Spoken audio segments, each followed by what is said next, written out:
morning.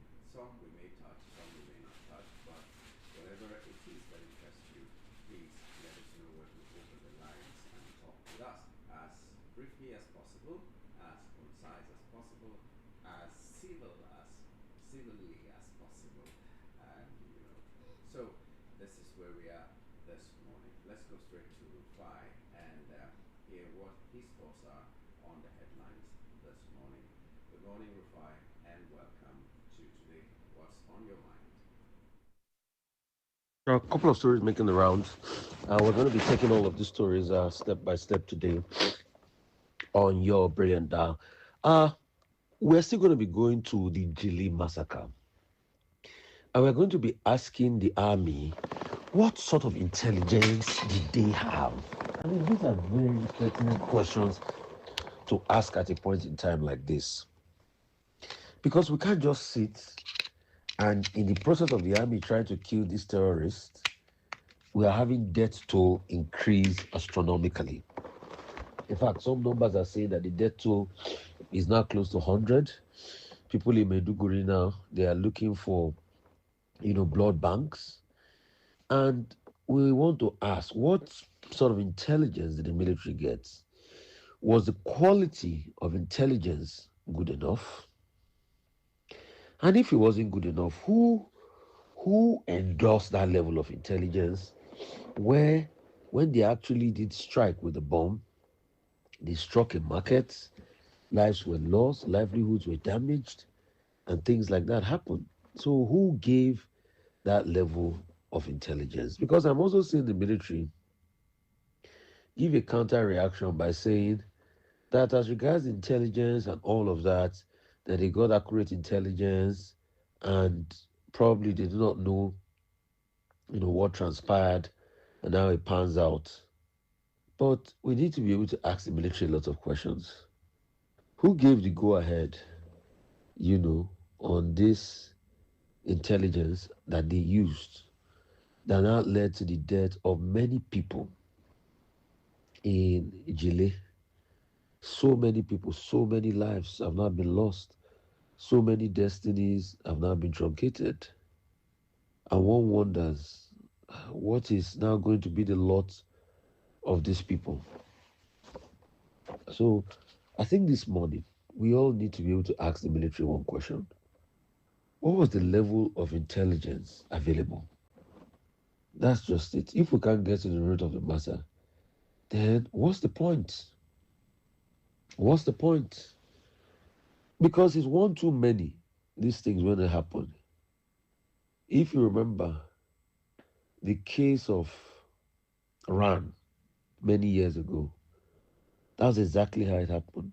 In fact, in recent time, we've also had, you know, misinformation of some sort that led to the killing of many people, and it's about a botched intelligence and all of that. So we are asking, what's really going on?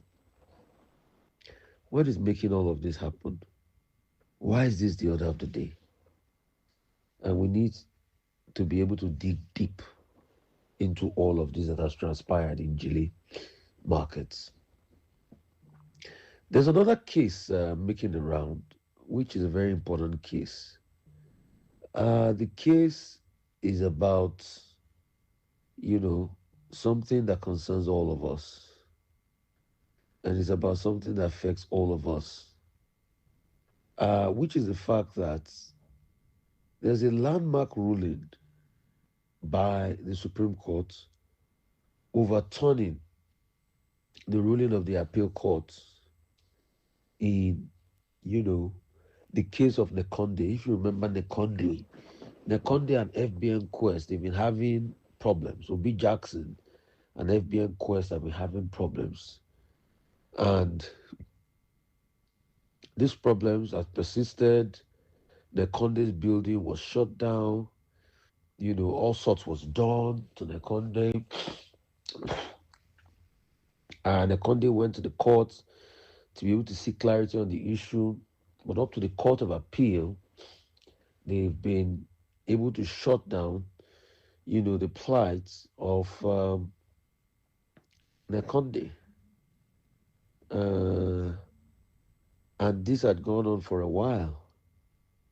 And while this had gone on for a while, it looked like there was no hope inside. But the Supreme Court has now set aside the ruling of the Court of Appeal, which disallowed the appearances of senior advocates of Nigeria, Wole Olanipeku and Muiz Banire as counsel for the Conde Energy in this case.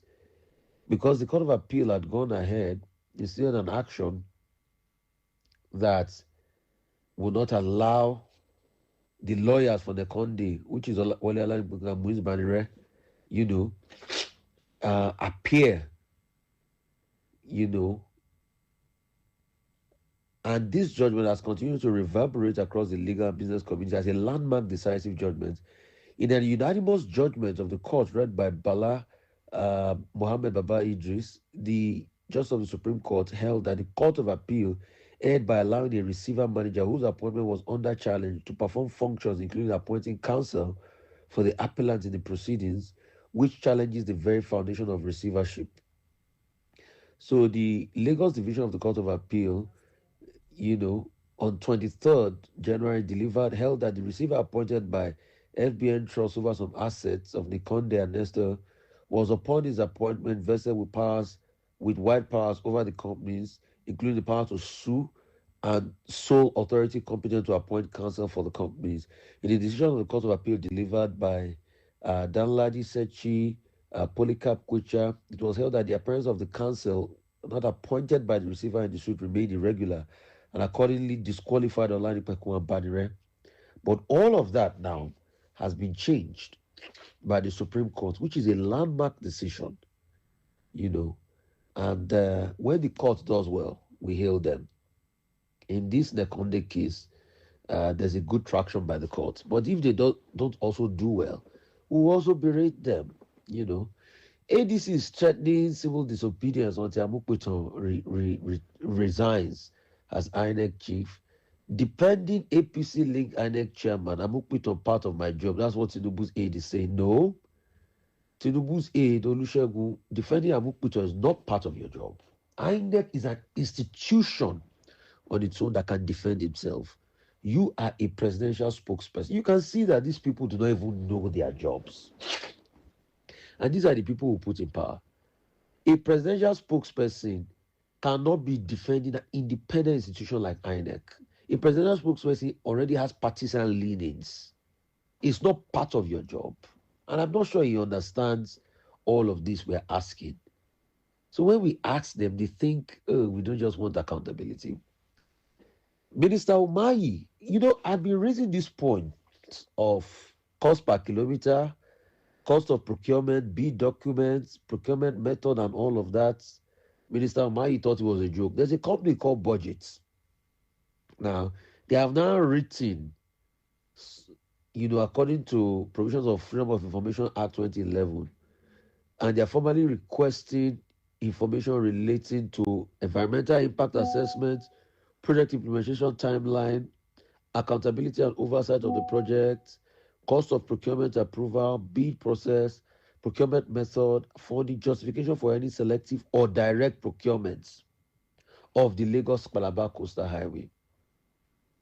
When I was asking the question, they thought I was the problem.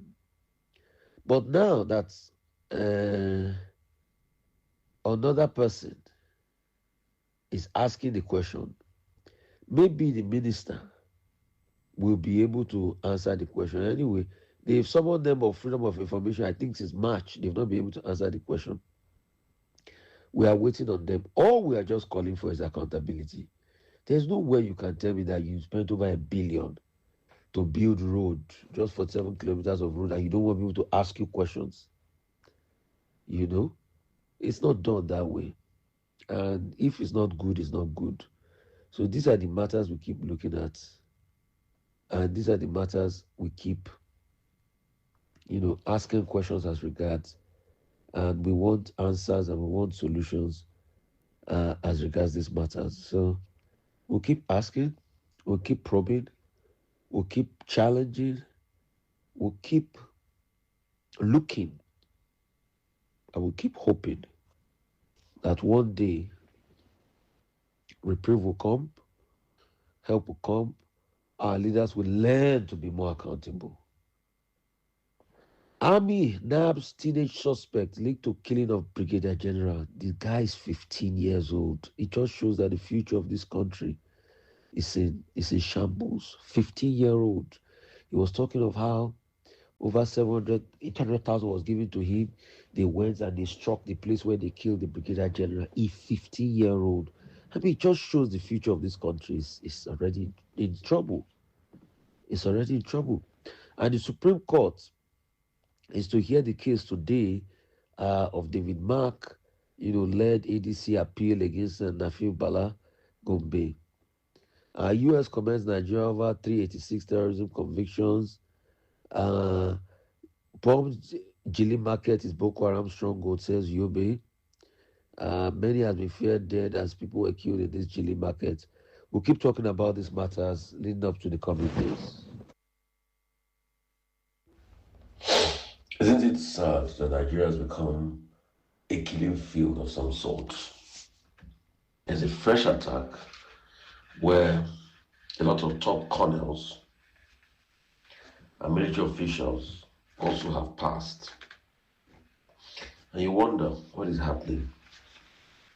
What is happening in Nigeria? What is going to be the hope for the future? What is going to be the hope for the people?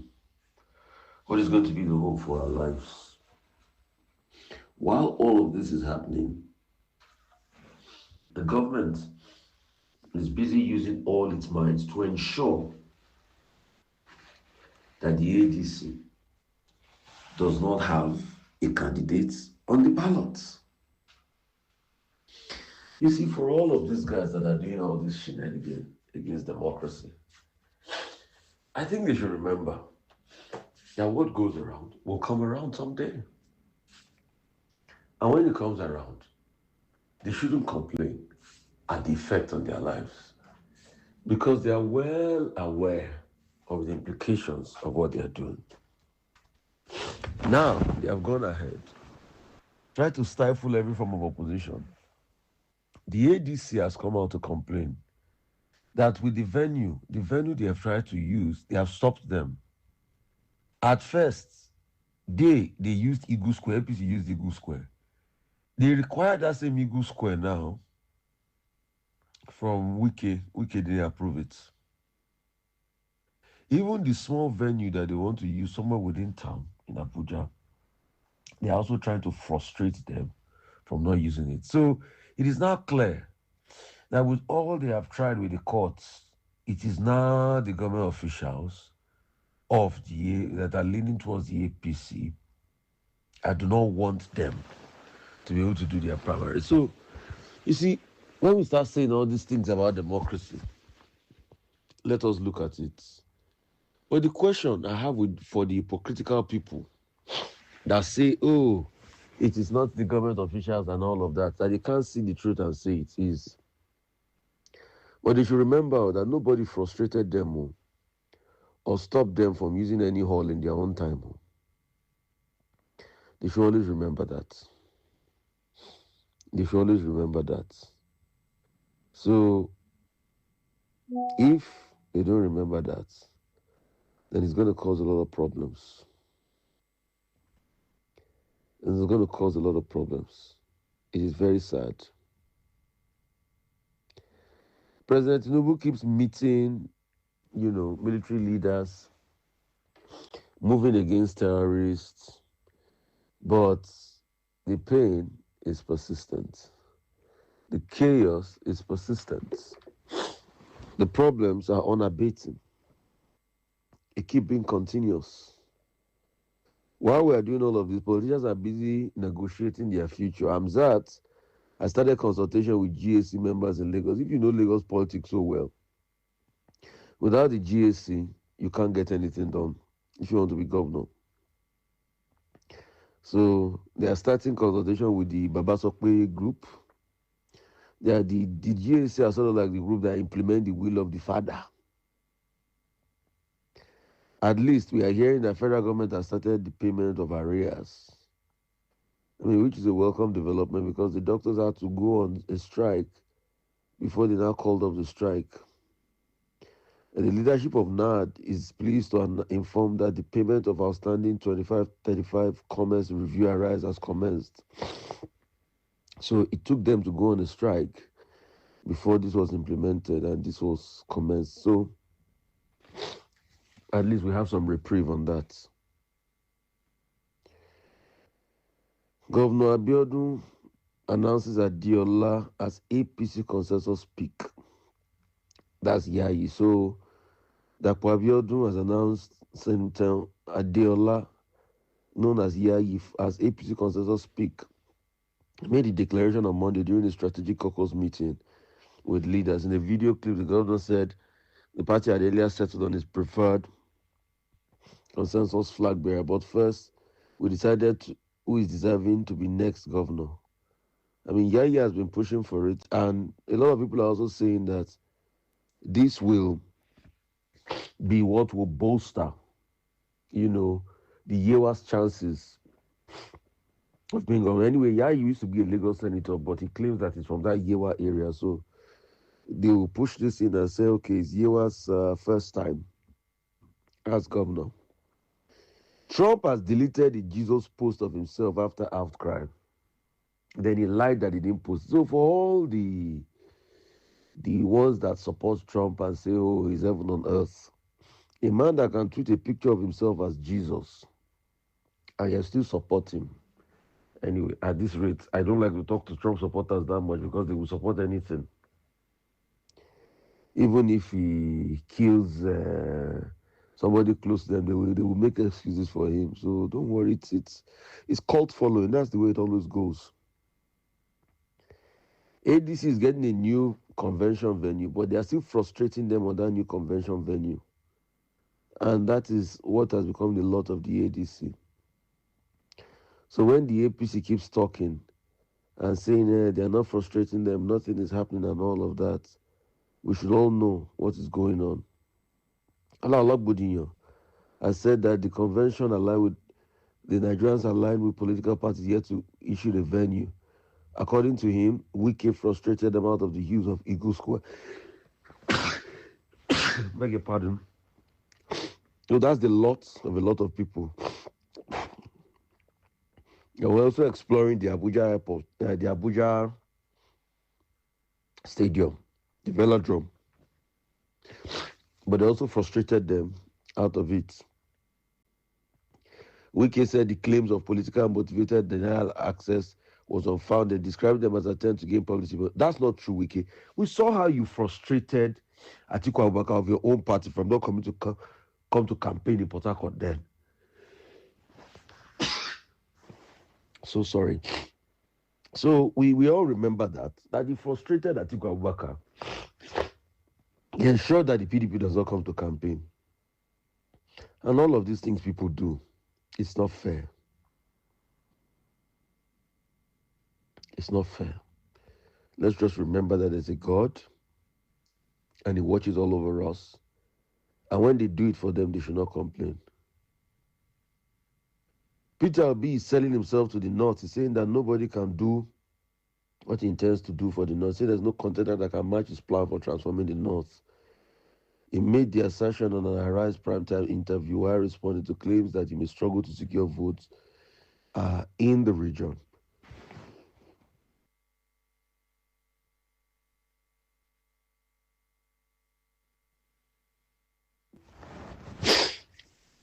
Yabo Obasanjo suspends Ogun governorship bid. I think once what's it called? The governor of the Ogun state, Otunlade Abiodun, has gone ahead to name Olamilekan as the consensus candidates, then I think the race is over for all of those. So I think Yabo Obasanjo has suspended this, and let's see how they will work and settle each other out. OPEC's crude oil output rose to 1.38 million barrels per day in March. Nigeria's crude oil output So OPEC says that Nigeria's oil output increased slightly to 1.3 million barrel per day in March. Uh, so the way OPEC counts their oil is different. They don't count condensate, but it's when Nigeria counts condensate with it. But Nigeria is not still meeting the OPEC quota of about 1.5. Uh, the oil cartel said data from secondary source placed Nigeria's crude oil production at about 1.4 BPD in March, 1.39% increase. And also citing secondary source that OPEC said member nations' total declaration crude oil production averaged at 6.06 MB million barrels per day in March 2026. So uh, on April 4, NUPRC said daily oil production had increased to 1.84 million barrels per day. However, 4 days after, NNPC said it increased to 1.71. So you can see the disparity in the figures here and there. Adamawa ADC faction suspends Atiku Babacha Lawal for causing disunity. And the Desani trial still goes on in the UK. What she's saying, I never took any bribes. The NNPC funded my lifestyle. You should tell that to the birds. Nigerian foreign reserves to drop to 47 billion by year end despite reforms. It just shows that there's been a lot of pressure on the currency, and now we are defending heavily, occasioned by the war and all of that. So if Fitch is saying this, then definitely it's just because of the pressures that abound and the fact that we have to defend heavily on the currency. So these are the things that we are doing currently. So let's see how that pans out in the coming days. The reforms, yes, it just shows the markets are not still very deep enough. I mean, if the markets were deep enough, I mean, they'll be able to withstand the pressures and the pains and all of that. So, I mean, these are the factors that we're seeing with the markets. It's a very sad one. Nigeria and Morocco had to sign another 25 billion gas pipeline project in 2026. That's another story making the rounds. And we have not also forgotten the story on how, you know, Major General, a colonel, and a colonel is a very high rank because the colonel is just about a rank away from Brig Gen, being killed in the theater of war. And this is just to show that war has been persistent and we've not been able to find a solution to it. So President Tinubu keeps meeting with security chiefs as regards the insecurity matter.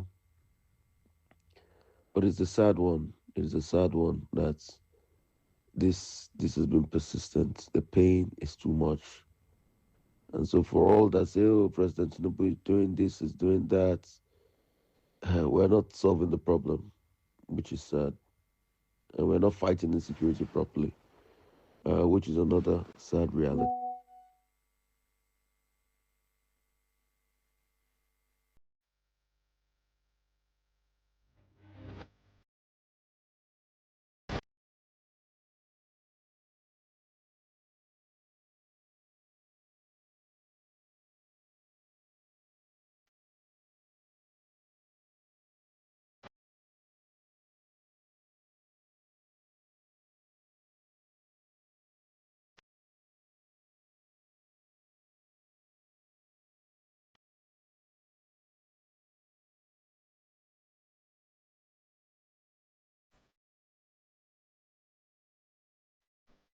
In on the headlines, well, it's still Voice of the People 91.3 FM, and it's front page review editor Terrify. We hope to have Prince Chilaka join us on the show this morning, and we have him here. Prince Chilaka, good morning and welcome to the show. Good morning. I like your cross. Thank you very Oh, much. is it the rosary, so The to say? rosary, yeah. That's good. Okay, so well, we have to go to God in so many cases in Nigeria. Things that the government should do, we pray to God for them in Nigeria. I saw people surround the transformer particular location praying to God that He should heal them. So, that's how ridiculous it has become now, but it's the reality of the matter. And then I'm sure they had a man of God who was kabashing. All of them are speaking in tongues. Oh, God. What can we Yeah. say? So that's what that's what you get when you fail to do the right thing. You just go to God always, and you forget that God Himself has given you everything you need to become that person you should be. Let's start with the unfortunate one this morning, and that is the fact that we lost yet another colonel and so many other military people. Commander soldiers killed in Boko Haram ambush. I think there were up to 10 of them or so. You know, there are certain things you hear that you don't really know where to start from, or where not to start from. I just think we have a situation where these guys are busy taking out all the generals. They are busy taking out all the generals, and you can imagine what will happen if all the generals are taken out, and then there is nothing left. Who would command? Who will be in charge of the command post? So when they take out all the generals, who will be in charge of the command post? Nobody. And after they take out the generals, who will they come for? They started with the generals, now they are coming to the colonels. Yeah. You know, they are taking out all the commanders. So what will happen? When they finish taking those who ordinarily should be in charge, they'll come after you and I. And, you know, we just sit back and, you know, government keeps talking about rehabilitation, reintegration, those blah, blah, blah, blah, blah, blah, blah. And yet people are being killed on a daily basis. Yeah, the president has summoned the Oh my security God. chiefs again, Oh my God. IGP Oh my God. and all that. They are summoned to They the will Aso summon them and then give a directive that they should relocate to the troubled area. But the question is, how many troubled areas do we have? It's becoming like a hydra. It's you know, we have too many of them. Are you going to be okay? Are you talking about Borno? Are you talking about Zamfara? Are you talking about Katsina? Are you talking about Kaduna? Are you talking about Plateau? Are you talking about Benway. Benway? So where are you talking about? I mean, you know, we seem to have gotten a little bit of reprieve from Kwara and Ondo. So where? Yeah, but even then, there's also a headline today that they're calling on the federal government to do something about the kidnapped 400 people, which means 400 people are still in captivity. The women and children. I saw the video. It was the guys brought them in, and then I keep asking. It's easy for you to track journalists, track content creators, but you cannot track these guys who have turned kidnapping into a multi-business. There was a video that was trending yesterday. Namgo. I think they said the young man was going from Kaduna to Jos or Jos to Kaduna, and they got kidnapped. Come and see the way they were flogging this man, this young man. As in, they were flogging him. You know the way they flog a cow?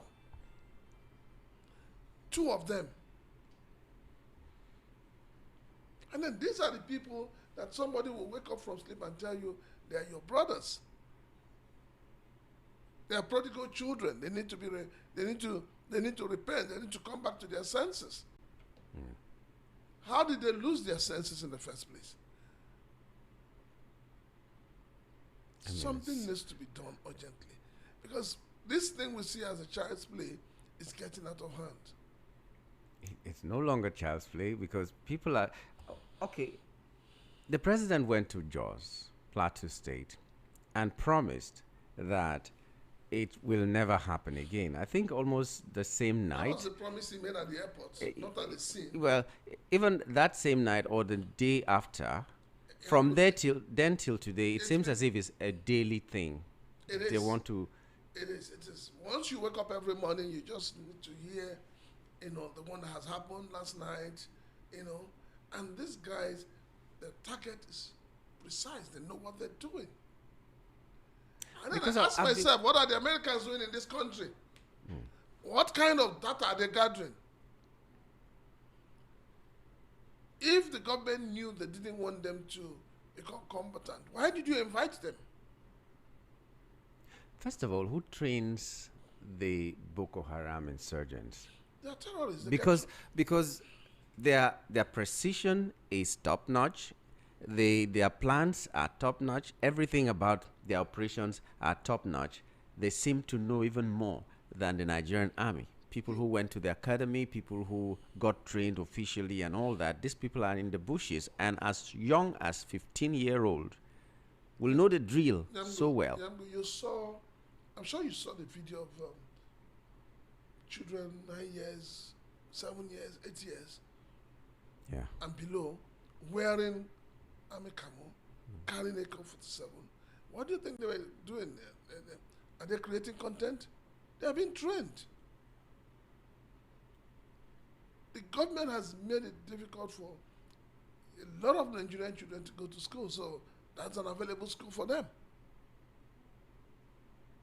One of the callers, a regular caller on this program, who obviously is a supporter of the APC, sent a message one day, not too long ago, and described the Almajiri schools that Jonathan started as useless.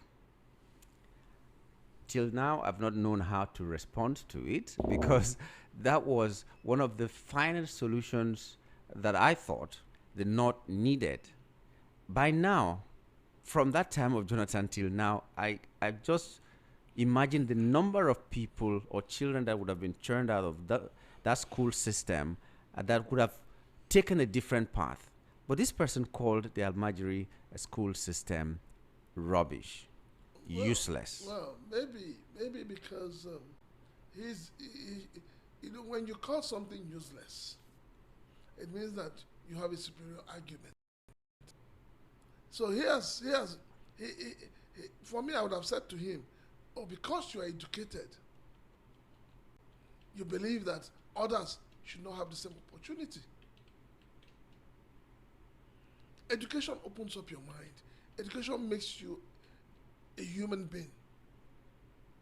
Education gives you opportunities. So anybody who is beginning to say, oh, it is useless, it is this, then that person is one of the bourgeois in the North. And I keep saying it, until the Northern leaders wake up. A lot of them, you see them on TV talking, negotiating with bandits on behalf of the people, negotiating with, they're educated. Are they not? They are educated. So why would you deny other people what you have and you're benefiting from? But that's what is happening now across the country, because most of the people who are in power right now, the 60s, 70s people, they had free education. They had free education. Up to university level, some of them went abroad and all that. The same things that they enjoyed are the ones that we are being deprived of. So it shows you how wicked and selfish our current leaders have become. Check the National Assembly. Check the bills they have been passing. Mention 1, 2, 3 bills that its purpose is to add value to the lives of ordinary Nigerians. Mention one. And I challenge the Senate President, Senator Godswill Akpabio, point to a bill that this 10th Assembly has passed that is meant to add value to the lives of the ordinary Nigerians. Rice palliative. I must point to something. Okay, let's continue with what is happening with the opposition. Against all odds, ADC holds convention. They're saying they must hold their convention today. They had some venues that they applied for and they were denied. They tried the convention center, they tried Eagle Square, they tried the stadium, Abuja Stadium, and then they resorted to going to a private establishment, a private place, to do the convention. Still, we're hearing, according to the ADC, that the convention, the owner of the convention venue, is under pressure to eject them. That's what is happening. But Wike is saying that this could not have happened. They should not tell lies against him. They did not apply for it. And I'm asking myself, how is it possible that the opposition party, with the crop of people that are there, did not plan for a convention center? Because that's what it looks like if Wike says that. You need to understand that the politics of Nigeria today is the politics of lie and deceit. I would say this. There is no way that ADC would want to organize a convention in Abuja without applying. I mean, you and I know the politics that is playing out now.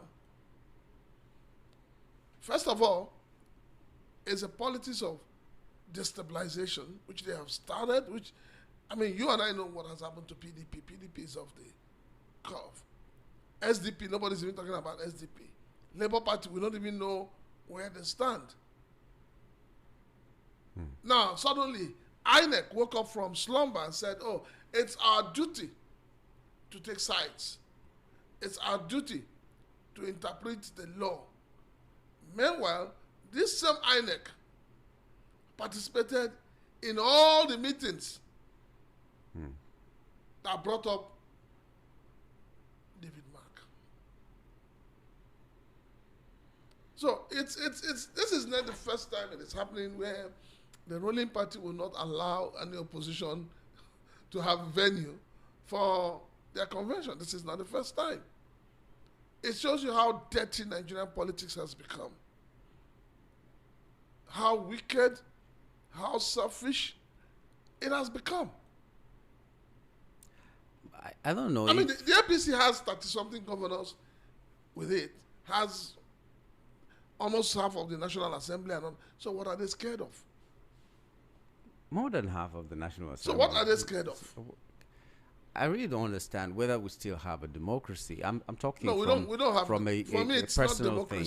Because, okay, for instance, in Ogun State now, the governor has just woken up and made a pronouncement that a particular individual is the consensus candidate. That is how APC has always operated. Namgo, you're talking as if you have not followed APC. Even in Lagos, it has always been consensus candidacy.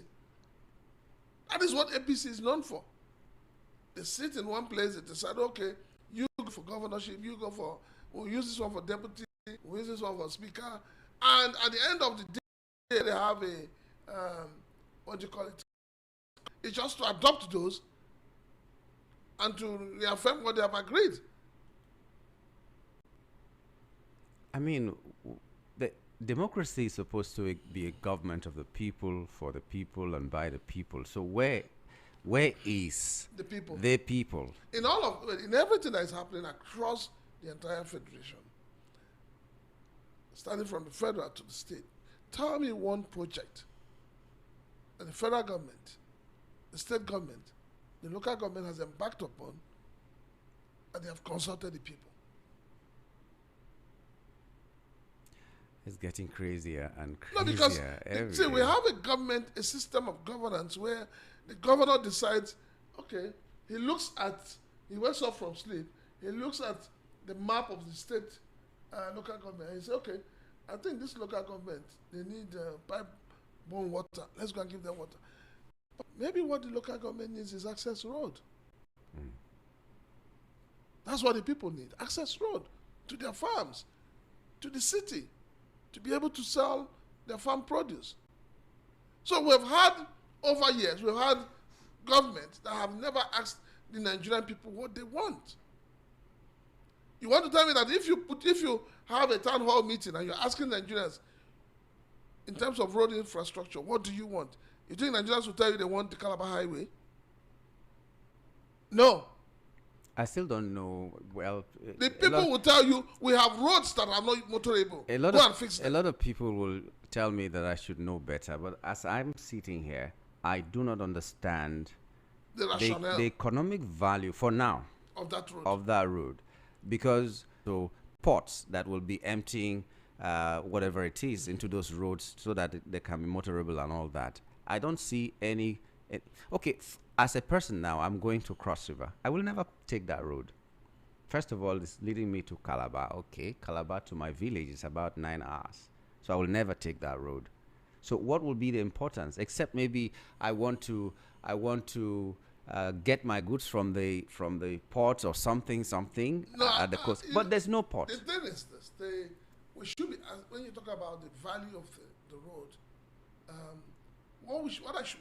What my own argument has always been the fact that the roads we're currently using, how motorable are they? Why didn't they spend that money? Where is those that roads? road connecting Nigerians to? I really don't know, because It's connecting you from Lagos all the way to the north. okay, now I hear the Akwa Ibom section of the road is being constructed. There's laying of concrete and whatever they are doing in there. The Lagos section has been done, and as we speak now, I don't know the level of the Calabar section of it, because the last time I went there was still like it was on paper.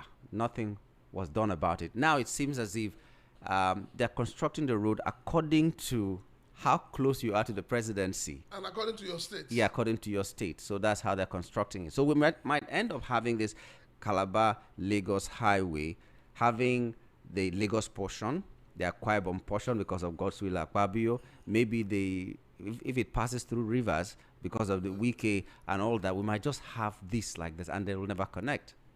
Well, it's see, when you embark on a phantom project, you get a phantom result. Nigeria has been is a country that continuity has never been our way. Things look at this airport road. Mm. You have a what do you call it? A footbridge that was started by Ambody. Has it been completed? Has it been completed? Most of the projects started by Ambody, what happened to them? We don't have continuity. We don't have a rolling plan. We don't have, we have a 5-year rolling plan, 4-year rolling plan. We don't. There is no plan whatsoever to say, oh, in the next 3 years, this is what this government wants to achieve. So how do you build a nation? How do you develop a country? Well, it's not the government that achieves things in Nigeria. It's the people who are at the helm of affairs. So if you leave with your things. Everybody wants to have the legacy at that time. And I know countries that plan 150 years. They have a plan for 150 years, some 200 years. They know they will not be part of that, whatever will come out of that. But it will be done. The light of day. Yes. So I really don't understand what comes up. Well, anyway, Nigeria has missed it again for the 8th straight month, the OPEC quota of crude oil output. So I don't know how that will impact on our. Okay, well, it's already impacting on our economy. I don't need to say that, but what are really those things that are militating against being able to meet the OPEC quota at least? Well, nobody's telling us anything. I mean, you hear Dangote shouting he's unable to get crude and all of that. So we don't know. But you know what were told before was that your late president practically used all your oil to collect loan. Yeah, but we should be able to produce enough, even if he used the oil to collect loans. Why are we not getting to that quota so that we will still have some left for us? The question is, how much of the oil was used for loan? How much was the loan? How much has been paid back? And what are the infrastructures to for the loan that was collected? We see, unfortunately in Nigeria, when you ask questions, you are treated like, I don't know, it's like you're saying what you should never have said. Why is that sector so shrouded in mystery? Because and it's always right from the day the presidents decided that they want to become the Minister of Petroleum.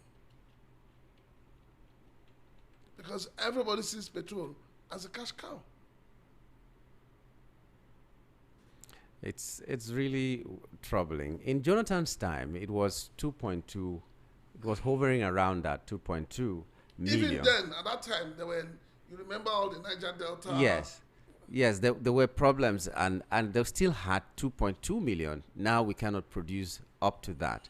And that also brings me to the story of Desiani, who is saying that whatever it is that happened, she did not take bribes because her lifestyle was funded by the NNPC. Well, that is why a lot of us are saying that NNPC should be probed, should be shut down, so we know where we are. But nobody's doing anything about NNPC. So it's like NNPC has become a drain pipe. So her lifestyle, flamboyant lifestyle, was funded by NNPC. And you see the way she said it. Who gets punished? Nobody. Power subsidy now has reached up to 418 billion naira. Power subsidy. Which power? I have no idea. But, no, but we need to know which of the power. We need the Minister of Power, who is available, to tell us which. He gave us 2 weeks. The 2 weeks have come Where and is gone. he subsidizing the power? Did he start subsidizing after putting everybody under bans or bandless and whatever? Or that the subsidy is... if there is subsidy, are you feeling it? Where is the light for you to feel the subsidy? And this from the fourth quarter of last year. The Nigerian Electricity Regulatory Commission has disclosed that the federal government incurred a subsidy obligation of 418.79 billion naira in the fourth quarter of 2025, even as inefficiencies across the electricity value chain led to losses exceeding 300 billion naira during the period. So we've not had the report of the first quarter of this year. So when it comes, we'll know how much money has gone into power subsidy, even when we do not have power. Okay, we've already talked about Lagos State, another consensus candidate, even though I hear that there may be some little hiccups here and there because he may be a consensus candidate for the GAC and not a consensus candidate for someone else or some other people. So I don't know what it's going to be. He's been patient, yeah. Yeah, the question is it Hamzat? Is it Ambode? It's Hamzat that is doing the consultation. It's Hamzat that seems, I'm using the word seems, to be the anointed one of the GAC. So the Lagos people have no choice. Well, it's when it comes to elections in Lagos, I've always been one of those who would say that, should I say, after Jakonde, a lot of people who have governed Lagos are not Lagosians. Maybe because of the cosmopolitan nature of Lagos. But then I ask, are we saying that there is no indigenous Lagosian that can oversee the affairs of Lagos? Ordinarily, that argument shouldn't have been an argument at all, because that is what it should be, that you can aspire to any position in any state that you have naturalized as a Nigerian and all that. But this narrative that keeps coming up, you are not from here, indigenes, this and that and that. How come it's working in the political sphere? I've seen people who are representatives of Lagos State vying for governorship in another state, and it is fine. But in everything else, it doesn't work. The thing is, we pretend a lot as people. We pretend a lot. I've always advocated for one thing. I've always said, state of origin is not working in Nigeria.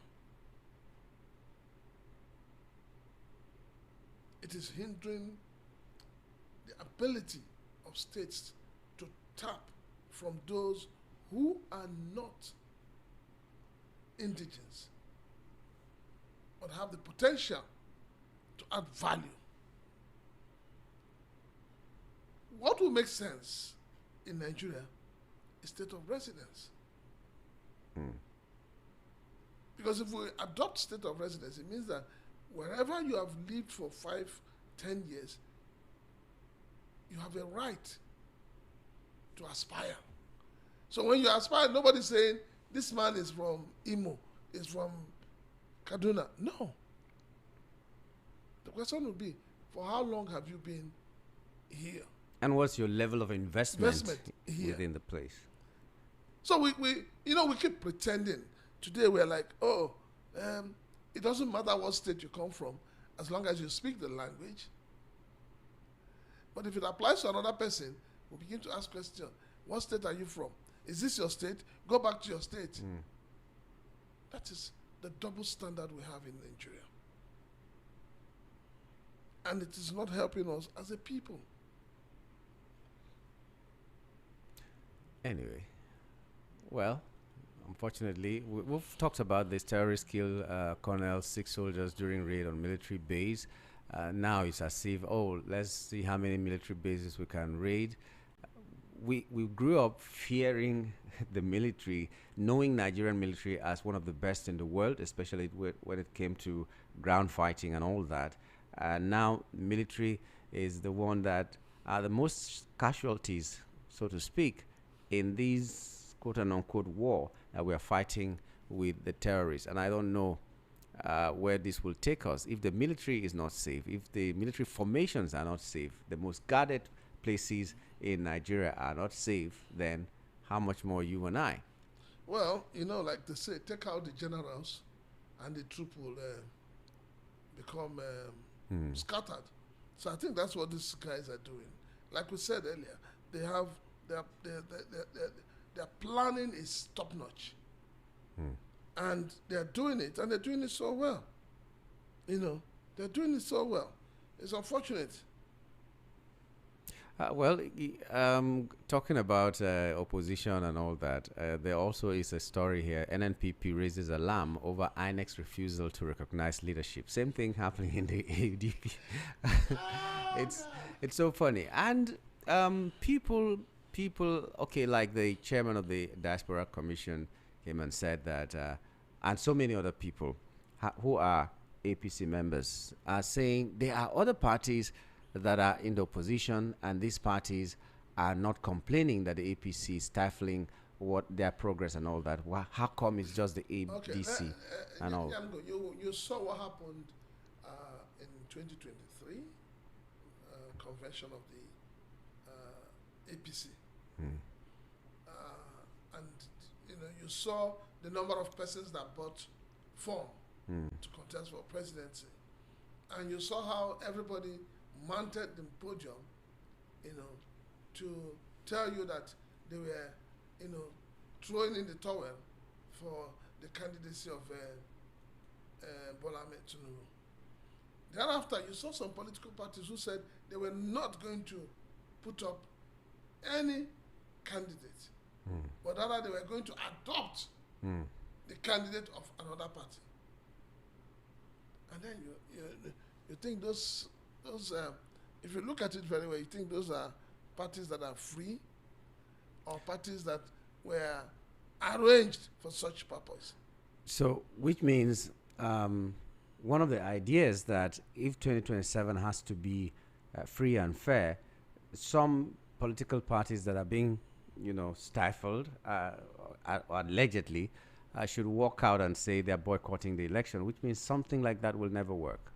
Because out of the 21 parties, I think, that we have right now, it means that up to maybe 15 will go into the polls, whether they have credible candidates or not, to fulfill all righteousness. Those 15 that are going to the polls, between you and I, what is their relevance? They're just mere spoilers. And by the time you do a serious check, you probably find out that, somebody somewhere set them up. Anyway, I mean, we're talking about conventions. The same parties you're talking about, how many of them have you heard talk about convention? How many? so anyone that is a little bit viable will have problems with INEC, judiciary, and And the people. and it's Not all- the Nigerian people, and the people. let me correct myself. I was talking about kidnapped victims from Kwara 400. No, it It's wasn't actually Kwara. Borno. was I Borno. think I said Kwara. No, I didn't, I didn't mean, hear that. okay. I It's think not I made Kwara. that mistake. Okay, it's in Borno. 400 abducted Borno community residents. Ndume is asking Tinubu to release is tasking Tinubu on the release of 400 abducted Borno community residents. And we all know that sometimes security matters are toned down a little because maybe panic or something, whatever it is, but there's some kind of control. So if 400 is the number given, you can add a little bit more to it. No, but I'm sure you saw the video. Even then, the federal government is denying, or was it the police? Yeah, were denying the other day the report of, was it Amnesty International or so, that said a lot of people, they gave a number of people who have been kidnapped within 3 months, and the police said it was wrong. Well, when the police comes out to deny anything, then it means 1,100, it yeah. means that there's an element of truth in it. You remember what happened in Kaduna? You remember when the police came and said there was no kidnap, at the end of the next day, the police came out and said, oh, we didn't get all the intels. Intel gathering is the heartbeat of security. But is it that they don't have the intel, or they don't want to share or act on it?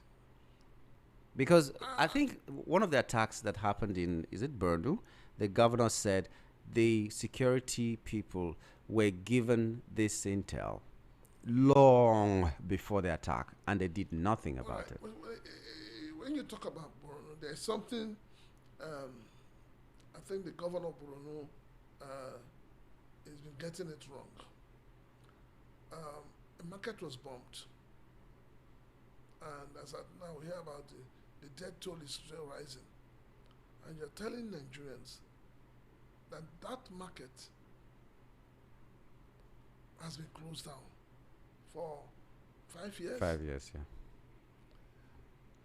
In 5 years' time, since you closed down that market, are you telling us that you're not aware that that market is in existence? Are you telling us that you have not seen people trading there?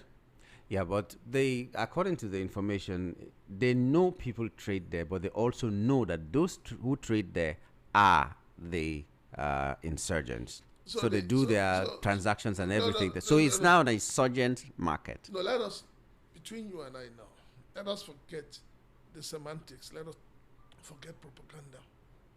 Are you telling me that if government closes down, say, Ladipo Market in Lagos, are you telling me that people will open it up? Is Ladipo Market under the control of jihadists? Because No, wait. because some of these Are areas, you telling me now that that market has been under the control of jihadists? this could be a confirmation that they already know that most of the places are governed by this Except we want to accept insurgents. that. Yes. You remember that severally people have said that certain local governments are controlled by these insurgents and bandits and Boko Haram. And the governors in the north have always come out to debunk it. So if the governor is now admitting that the market he's shut down 5 years ago is still existing and has become the rallying point for bandits to do their trading, then he has failed as a governor. He has failed as a governor. Anyway, Because why did he close down the market? banditry. Good. If you close down a market because of banditry, and then the market is still in existence, have you achieved anything? Well, that's the intel they got, according to what is going on. That's the intel they got, and they've been. The governor has commissioners. Oh. He has aides. He has family members. He has, distant family members. Is he trying to tell the entire people of Borno State that in the last 5 years, he has not gotten an intel that market is still open? That could possibly be the intel he acted on, and then let the security people do what they needed to do. So if he had intel that this is now an insurgents market, and they've been gathering the intel for a long time, and they needed to act on it, then, but let me not sound like a spokesman for the governor anyway. Let's take this final one before we open the lines. Our time is fast spent. Our time is up even. Sharia Council insists INEC boss must resign, denies social media report asking Muslims to pray. So Sharia Council has been talking about the resignation of Amukwiton for a long time now. Now the ADC is also calling for his resignation and all. Not only ADC, Nigerians are calling for his resignation. Well, a lot of Nigerians. Yes, because the things that has come out, if what do you call him? Amopito. If Amopito, okay, let me call him is Joas, isn't it? Joas, yeah. If Joas had reputation, if he had integrity, if he had a little bit of patriotism flowing through his blood veins, with the allegations on his neck, he doesn't need anybody to tell him to step aside. And that is a real and ideal and honorable thing to do. You step aside and allow proper investigation to be carried out. That will now show to Nigerians that, okay, this man is ready. But now you are busy defending it. The government is busy. The aide of the president is busy defending you. It is not the duty of the aide of the president to defend INEC chairman. Well, except because you're saying that now INEC chairman is independent and he works directly for Mr. President. In the Nigerian political space, the reigning word or phrase is heaven will not fall. Whether he resigns or not, heaven will not fall. Let's open our lines 0700 903 903 903, 0700 903 903 903, or 080 3692 9933, 080 3692 9933. For WhatsApp, it's 081 7175 6338. Okay. Good morning. Hello, good morning. Morning to you. Hello, good morning. Good morning. Name and location, please. Hello, hello, good morning. Good morning. Yeah, can you hear me? Yes, I can hear you. Okay, yeah. My name is Sam. I'm calling from Miami. Okay. Yeah.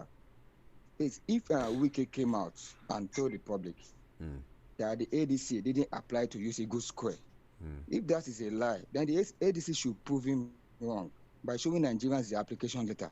You know, there are a lot of unverifiable claims by the ADC, and, you know, it's getting out of hand. And if they could use, you know, this strategy to get into power, it will be disastrous. They should clear Nigerians. Thank you. That's my take. Okay. It's valid. Show evidence so that Nigerians will not think you're just looking for sympathy votes and all that. Okay, so hello. Good morning. Hello, Young Gold. Good morning to you. Good morning, Prince Chilaka. Good morning, sir. Yes, Patrick is calling from Okota. Okay, go ahead. You see, what we are experiencing today, like you rightly said, the insurgents, everything about them is top notch. And today they are telling us that the president is meeting with service chief, with security, whatever they call themselves. It is quite unfortunate that every now and then we keep hearing that the president is meeting with this, is meeting with that, and then the next day we hear of tragedy befalling the Nigerian army, almighty Nigerian army, that went to Congo, went to Sierra Leone, went to Liberia, and did exploit. And unfortunately, where are we today? I don't see anything coming out from the meeting of the president with service chief. Nothing is coming out, because if the defense, the chief of defense staff is telling us that they are the prodigal son, and the security advisor is saying they are our brothers. Is there not complicity? Are we not saying that the government hand is not in all of this? Nyamgol, you didn't tell us about the rejection of the delegation from federal government to Kwara State yesterday. They rejected what the government brought. They brought bucket, brought mud, brought this and that to them, and the people say, go away. All we need is rescue our people that are still in the bush demanding for ransom. I didn't hear it from your information this morning. Is it hard to run a country, and yet they are trying to stifle opposition, not to gather, not to assemble, not to organize themselves? They have gone to the court, they have gone to INEC, and everywhere else. And people are still trying to defend this administration. Where do we belong to? Are we really Nigerians? Are we all strange bedfellows together? And then we now say, oh, I can't understand your language, you cannot understand my language. This is quite frustrating. The President Tinubu-led administration to tell the world that they cannot handle security situation in Nigeria. Let somebody come and help us to solve it out. Otherwise, as it is getting out of hand, it will, it will perish all of us together. I cannot begin to say now that I'm praying for Nigeria. It's not a country worth praying for. It is not. The leadership right now, as we have it, is a disintegrated leadership where they want to rule us like an animal kingdom, where the defeated is the survivor. What are we going on here? What is happening here? Why can't we feel like brothers, one another, to build ourselves and call ourselves a great country? America today pride themselves as the greatest country in the world, all because they are able to harmonize themselves. Look, let me tell you, Nyamgol, we are talking about ethnicity in politics in Nigeria. My landlord left Nigeria and went to America. Right there, he became 65 years. Today, he is qualified to receive senior citizens allowance. He was not born there. He did not school there. But here, in Lagos, an Igbo man can never become the governor of Lagos State. How can we continue like this? It is very unfortunate. I agree with Chilaka. All the analysis I have given this morning is pointing out to the right direction. But who is going to implement it? That is the situation we find ourselves now. Now they don't want opposition. Maybe they will be lied to. They may come out with something that will help the country, the future generation, to build on. But they want us to remain in darkness. So we can continue to build like this. They will use Wike, they will use the former Ebonyi State governor, and so on and so on. To continue, they use Buala, they use what do you call them? All fallacies, all propaganda to make sure that they remain in power. And yet, we cannot get a good result to tell. It's quite unfortunate. Thank you. Thank you very much. Hello, good morning. Yeah, Yango, good morning. Good morning to you. Yeah. Okay, your network is not wonderful, so you might have to call us back. Hello? Why am I finding it difficult to get this? Hello, good morning. Hello, Yango, good morning. Good morning. I already know. Good morning, sir. I told you, Yango, that you should not worry, that you will pick my call today. I will call today. See you. Good. Go right ahead, Vivian. Yeah, I don't even know what to say. Laugh without finish all the whole talk. Well, at least if you're laughing, Yes, it means it's a good thing. it's better for you to Yes, laugh. it's good. So that the stress of Nigeria will not weigh you down. I love you small, seriously. It's well, God will save us. I beg, waiting the wicked problem for this country. We should allow the ADC to breathe now. Now it's ADC turn. They don't want to give them hold. They don't want to give them place to host their. But when it's APC turn, even if the one that they are not using will be available, is where we are just watching them. Let's see what will happen today. Yeah, Sachilaka. Yes. I'll wait for you next week, Monday, Tuesday. Yeah, I'm good. I will be sending contribution via WhatsApp. Okay. Vivian Love, thank you very much. And thank you to our youngest fan there that has always been thing as well. From the back end. Yes. Okay, let me see this one. Hello, good morning. Yeah, good morning. Good morning I to call back. you. This is Emeka from Augusta. Okay, Emeka, good. Yeah, bro, Ashila, good morning. Morning, my brother. What I want to say, ever since they have been having security meeting, what has come out from the meeting they have been doing? Is it a meeting that among them that is sponsoring the terrorists are among them, gathering more information about what they're about to do and passing to the people they are working for them in the bush there? Is the security they are doing, the security meeting they are doing. A lot of what happened in Kwara, yesterday when they went to give them as usual.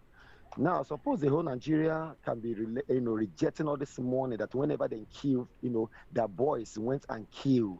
They now began to use money to pay. Do you know that them collecting this money or anything they come, they brought to them, they're using it to silence the blood of those people they kill, not to avenge them. Because when the people collected the money from them, they have already collected the money of the people. That is, they have sold their people, spirits, and that reason why the blood of those people they kill cannot be able to avenge them. And these people are using this money to be giving them to silence the blood of these people they are killing. So let them stop collecting this money, because these people are ritualists. They are killing these people, using them for ritual. I don't know about that. I'm not that spiritual to know that it's ritual or not. But so I don't know. But you may know better. That's it. Prince Chilaka, do you know better? I think the problem is, for everything that happens in Nigeria, we find how to categorize it. The religion has become a bigger problem that we need to fight in this country. Instead of people to go out there and work, they go and sit in the church, sit in the mosque, and somebody on the pulpit is telling you how you're going to become a billionaire and a millionaire. But in all fairness, how do you explain a situation where people are losing their lives and all you think about is just prayer? You go there, you give them rice and all that. What will rice do to me? What will even that money do to me? If you could give me assurances, and I believe that it will not happen again, at least that is it. Someone was saying today on one of these headlines that it is justice that will bring people happiness, not rice. Not rice, not all rice. the things that federal government is that thinking. For you to have peace, you need to have justice. And any peace that is devoid of justice is peace of the graveyard. Hello, good morning. Hi, good morning, sir. Good morning to you. Yeah, good morning. My name is Remy. I'm calling from London. Oh, Remy, thanks for joining us. Go right ahead. Thanks for a great show. Thank you. You see, fortunate that we are just repeating cycle of pain and agony, tragedy, and running governments is the job of adults, people who are serious, who have problem-solving mind. Because what I'm seeing with this government with regards to insecurity, I just feel they are freestyling. They are just improvising as they go. Any little strike, I call Hammy, military chief, have asked so to relocate. Mr. Tinubu himself, that should relocate his office to Bonu. Leaders are supposed to be commander-in-chief of armed forces. That's what you are now. Is that not your official title? Relocate to Bonu. Relocate and stop all these frivolities of calling people to sit down inside your cool AC, doing as if everything is normal. I said the other day, our president should be wearing black. He should be mourning because your men are falling. Look, for an army general to fall, I've been following Ukrainian war. Every general died in that war. They died on, targeted killing, precision attack. And the Ukrainians have successfully killed a lot of army general, Russian general. And what I think we need to do here, my brother, this insecurity will not stop if we do not fight corruption. Who among the people that run the system work for terrorists? who are this terrorists, you can see them as bunch of thugs. They are grounded. It shows they have intelligence that they are working with. Look at Ukraine, sir. Ukraine has been under war, have been in war for the past 4 years. And what these people have achieved, they have achieved so much. And one thing President Zelensky was doing then, anywhere he find corruption, he removed people, he sacked people, even people who have done well by account, by empirical account. If when he noticed that even if you are not the one that perpetuates the corruption, no, but under you, social money is missing, you are gone. If the president is not decisive about ending corruption and fishing out those internal enemy, we're going nowhere. Lastly, Mr. President, move your office to Bono because it's not cool with Nigeria right now. Thank you. Thank you very much. Okay, Remy, thank you very much. Quickly, it's not about moving his office to Bono. Yeah, I think it's figurative anyway. Yes. It's about knowing the right thing to do. This carrot and stick approach is not working. Are we really having a stick approach? Because it seems to be more carrot than stick. It's not working. So maybe what he needs to do as commander-in-chief is give directive to the military, go out there and flush and finish anybody that is said to be a bandit. But has he not been saying that? No. I'm good. There are too many ways to say certain things. There are too many ways. If he has been saying that, he's the chief of army staff, isn't it? Can't come out and start telling you that they're your brothers. Okay. Now you understand it. There's a Yoruba adage, I can't speak Yoruba, but someone interpreted it to me, that only God and the person who decides to share meat with his teeth will know will know what was left in the mouth, because he used his teeth to cut it and gave you the other part. Only God and what is inside, you will not know. Only him and God will know. So whatever they discuss within the confines of Aso Rock, only God and them will know. So and what they carry out is different. It's different. It may be different. So I don't know.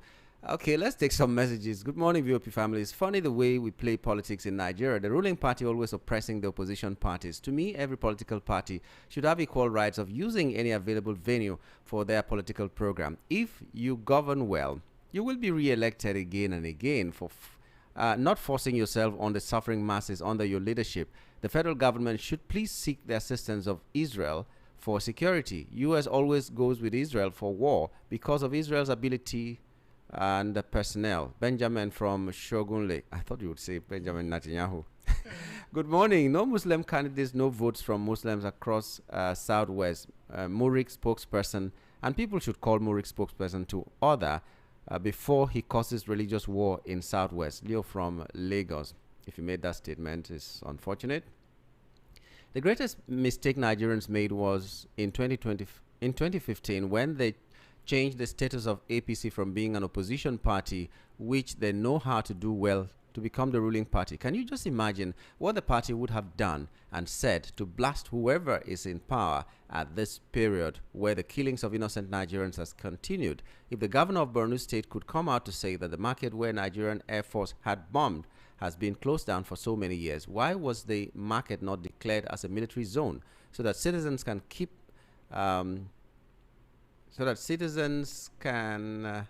keep off, and anyone later found around the market can be killed? Okay. I'm trying to get this out. Finally, it's unfortunate that President Tinubu could be comparing Nigeria, the giant of Africa, with countries like Kenya and other non-oil producing nations. Even if we are not producing oil, the other abundant mineral resources in the country are over enough to make Nigerians comfortable. It is ridiculous to see that the president has just deemed it fit to reduce import duties on some commodities because the 2027 general election is around the corner. Permit me to ask, why has the government not come out to debunk the allegation raised by Alhaji Aliko Dangote that on every 1 naira on cement produced, Nigerian government collects 52 kobo, which invariably means that government is collecting half of the amount that cement is being sold in the market to Nigerians. Is this the government that is ready to bring renewed hope to Nigerians? Wow, God bless Nigeria. Temitokwe Onatoye from Ijegamo community. And this says, Mr. Nyamgul, I commend you, my gallant friend, wonderful friend, Mr. Nyamgul. Okay, I hope you are highly motivated. We're not asking for help, not because we don't need it. We just don't want to be insulted. We are praying that God will continue to provide for all our needs without delay by His grace and God Almighty. Amen. Happy, wonderful week to you. God bless the gallant management and staff of VOP. My gallant friend, keep on moving gallantly. Okay, this is OC Morale at TA Labwaja Army Cantonment, Ikeja. And this just reminds me before we go that yesterday I met with a 79-year-old retired Army personnel. Yes, so he came with a complaint, how they had done verifications, field forms, and all that. Some of them that left the Army that have not even had the opportunity to be captured in the pension scheme. And that he was one of the lucky ones when they were doing some kind of exercise and the federal government captured his name, among others, and he's among the people who is being paid 10,000 naira every 4 months. Not every month, though. Every 4 months. So he is the lucky one. Just now that he's talking to me, it's been like 5 months. Yes, I've made the same calculation, 2,500 naira every month. And when he was talking, he was even smiling, like, you know, he was the lucky one. He kept repeating, he was lucky. And I was looking at him like, 10,000 naira every 4 months. He brought all the documents to me and showed me how far they went and all that. So that's why anytime I see from OC Morale, and I remember all the Army people who are giving their lives and giving their all for a country that pays no attention to them, whether they are within service or outside the service now because of retirement and all that. It just breaks my heart. It breaks my heart. That's how in Anambra State, the governor is calling on all the young people to enter the Army. In so many other states, they're calling on the young people to enter the Army. How many people will enter the Army in this kind of condition? So we are getting into a situation where we will not have an Army, so nobody to protect us. You're talking about Army. Have you not noticed that a lot of younger Nigerians are not even taking up any form of handwork? Have you not noticed it? Prince Chilaka. I was going to my office the other day, and I saw 3 or 4, what do you call them, vulcanizers, tires out there. Nobody. So I asked the man, I said, what is going on? He said he's the only one that young boys don't want to take up to. All right, Prince Chilaka, we just have to go right now. Thank you for your time. It's just disheartening, but we pray that we will have that solution someday. Let's meet again at 10:30, ladies and gentlemen. My name is Nyamgul Agaji. Bye for now. People, how things